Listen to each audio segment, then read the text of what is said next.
Assalamualaikum warahmatullahi wabarakatuh. Perkenalkan, nama saya Rizka Nurfadila, NIM 065 dari kelompok 7. Nah, di sini saya akan menjelaskan poin pertama dari materi profesi hakim, yaitu kedudukan kehakiman. Nah, jadi di sini hakim itu dapat diartikan sebagai orang yang bertugas untuk menegakkan keadilan dan kebenaran. Kemudian dia juga bertugas untuk mengadili orang yang salah, kemudian membenarkan orang yang benar. Nah, jadi dalam pasal 1 ayat 5 Undang-Undang Nomor 22 Tahun 2004 mengenai Komisi Yudisial. Jadi hakim itu merupakan hakim agung dan hakim pada badan peradilan di seluruh lingkungan peradilan yang berada di bawah Mahkamah Agung serta hakim Mahkamah Konstitusi, di mana dimaksud dalam pasal 24 Undang-Undang Dasar Republik Indonesia tahun 1995. Nah, sekarang kita masuk pada materi kekuasaan kehakiman.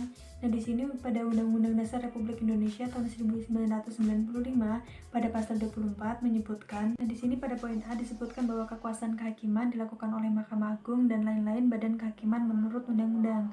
Kemudian pada poin B, susunan dan kekuasaan badan kehakiman diatur dalam undang-undang.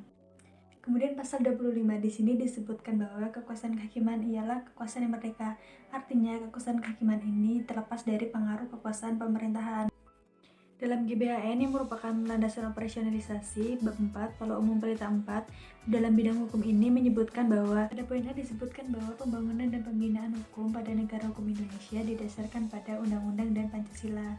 Kemudian pada poin B yaitu memantapkan peran dan kedudukan badan penegak hukum.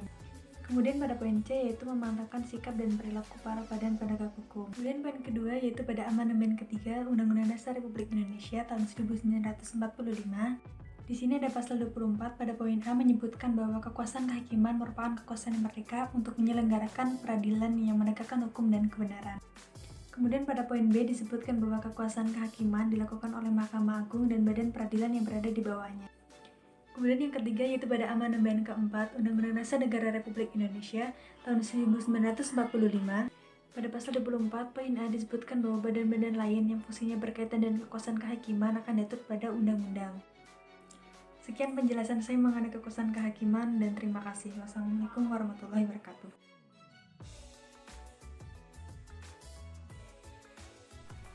Assalamualaikum warahmatullahi wabarakatuh. Perkenalkan, nama saya Muhammad Yanuba Sofa Arifki dengan NIM 063. Di sini saya akan mempresentasikan tentang etika profesi hukum, yaitu pada poin kedudukan hakim. Berbagai peraturan perundang-undangan menyebutkan hakim pada sesuai tingkat peradilan sebagai pejabat negara atau penyelenggara negara.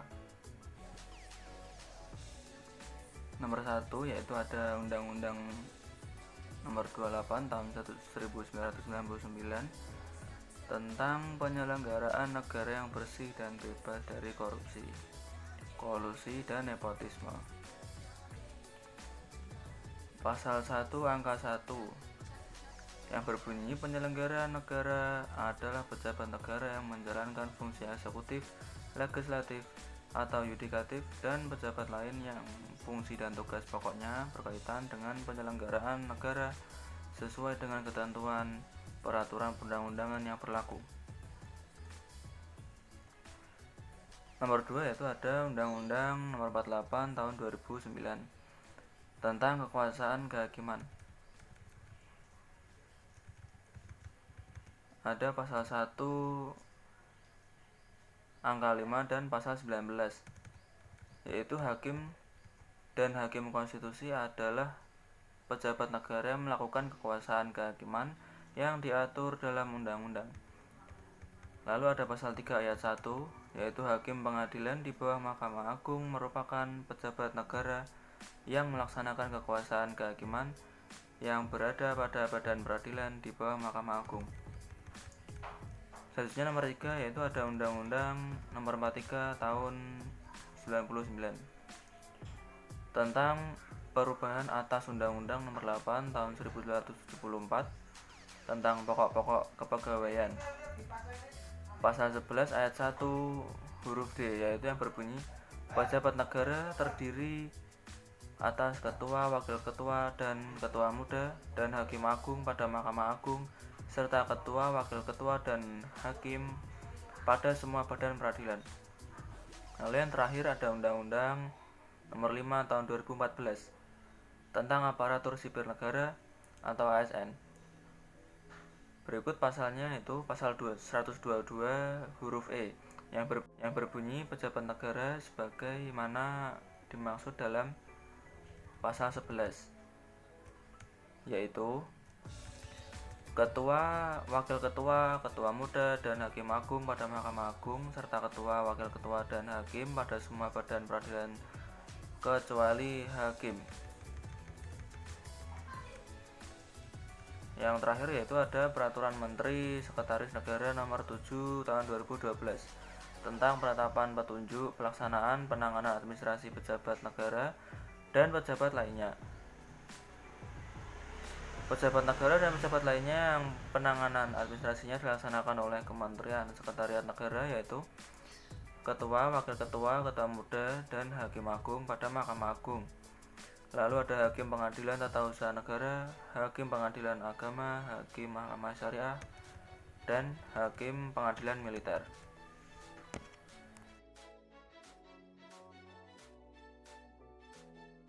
Materi yang ketiga, kita akan membahas tentang hakim dan kewajibannya berdasarkan Undang-Undang Nomor 4 Tahun 2004 tentang kekuasaan kehakiman, yang pada intinya hakim berkewajiban untuk: yang pertama, hakim wajib menggali, mengikuti, dan memahami nilai-nilai hukum dan rasa keadilan yang hidup dalam masyarakat. Yang kedua, hakim wajib mempertimbangkan berat ringannya pidana dengan memperhatikan sifat baik dan jahat oleh terdakwa. Yang ketiga, hakim wajib mengundurkan diri dari persidangan apabila terkait hubungan keluarga, sedarah, atau semenda, atau terikat hukuman suami atau istri meskipun telah bercerai. Adapun kewajiban hakim menurut Kode Etik Profesi Hakim bab 1 pasal 5. Yang A, mendengar dan memperlakukan kedua belah pihak berperkara secara berimbang dan tidak memihak satu sama lain. Dan yang B, sopan dalam bertutur dan bertindak. Dan yang C, memeriksa perkara dengan cermat dan sabar. Yang D, memutus perkara berdasarkan atas hukum dan rasa keadilan. Dan yang terakhir, yang E, menjaga martabat, kedudukan, dan kehormatan hakim.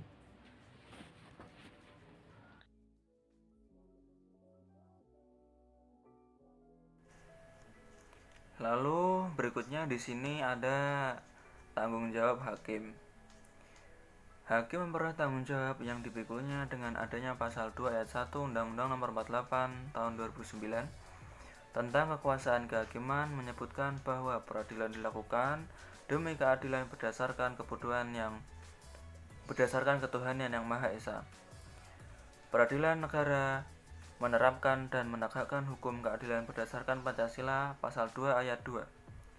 Ada dua hal yang menjadi catatan dalam bunyi pasal tersebut. Yang pertama yaitu hakim dalam mengadili harus mempertimbangkan faktor-faktor agama terdakwa dan agamanya sendiri sehingga putusannya diwarnai dengan semangat transendental, atau yaitu keinginan untuk memiliki kualitas yang lebih baik dan memiliki dasar moralitas yang kuat. Kedua yaitu ada putusan hakim harus memiliki dasar-dasar ideologis yang termuat dalam sila-sila Pancasila. Ya, seperti itu yang dapat saya sampaikan. Terima kasih. Wassalamualaikum warahmatullahi wabarakatuh. Yang terakhir yaitu kode kehormatan hakim. Kode kehormatan hakim itu sama juga disebut dengan kode etik seorang hakim. Pada tanggal 8 April tahun 2009, bahwa Ketua Mahkamah Agung beserta Ketua Komisi Yudisial membuat surat keputusan bersama.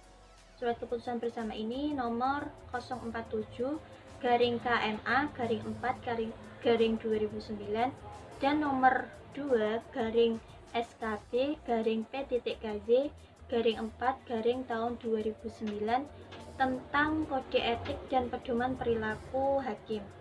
Nah, surat keputusan bersama ini mengatur mengenai prinsip-prinsip dasar kode etik dan pedoman perilaku seorang hakim yang terdiri dari 10 aturan perilaku. Pertama, bahwa hakim harus berperilaku adil. Adil di sini berarti menempatkan sesuatu pada tempatnya atau juga memberikan apa yang semestinya menjadi haknya, yang didasarkan pada prinsip bahwa setiap orang itu kedudukannya sama di depan hukum. Nah, salah satu implementasi dari perilaku adil ini, hakim harus mendengarkan kedua belah pihak. Nah, pada saat persidangan, seorang hakim harus menerima atau mendengar pengakuan dari semua belah pihak yang sedang menjalankan persidangan.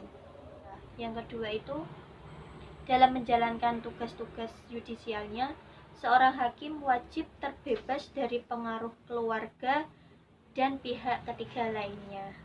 Ketiga yaitu berperilaku arif dan bijaksana. Sikap arif dan bijaksana ini akan mendorong terbentuknya pribadi yang berwawasan luas, yang memiliki integritas serta memiliki tenggang rasa yang tinggi serta sikap kehati-hatian, sabar dan santun. Adapun implementasi seorang hakim dalam menerapkan perilaku arif dan bijaksana ini, salah satunya yaitu hakim harus menghindari perbuatan tercela seperti menerima suap menyuap ataupun bentuk-bentuk lain yang kesannya itu menimbulkan perbuatan tercela. 4 yaitu bersikap mandiri. Hakim mampu bertindak sendiri tanpa memerlukan campur tangan dari pihak lain. Yang kelima yaitu berintegritas tinggi. Integritas tinggi ini akan mendorong terbentuknya seorang hakim yang berani menolak segala godaan ataupun bentuk intervensi lainnya dengan mengedepankan tuntunan hati nurani untuk menegakkan kebenaran dan keadilan. Yang keenam itu, hakim harus memiliki sikap tanggung jawab. Tanggung jawab berarti seorang hakim harus berani serta menerima apa yang menjadi akibat atas pelaksanaan tugas dan wewenangnya tersebut. Yang ketujuh yaitu hakim harus menjunjung tinggi harga diri.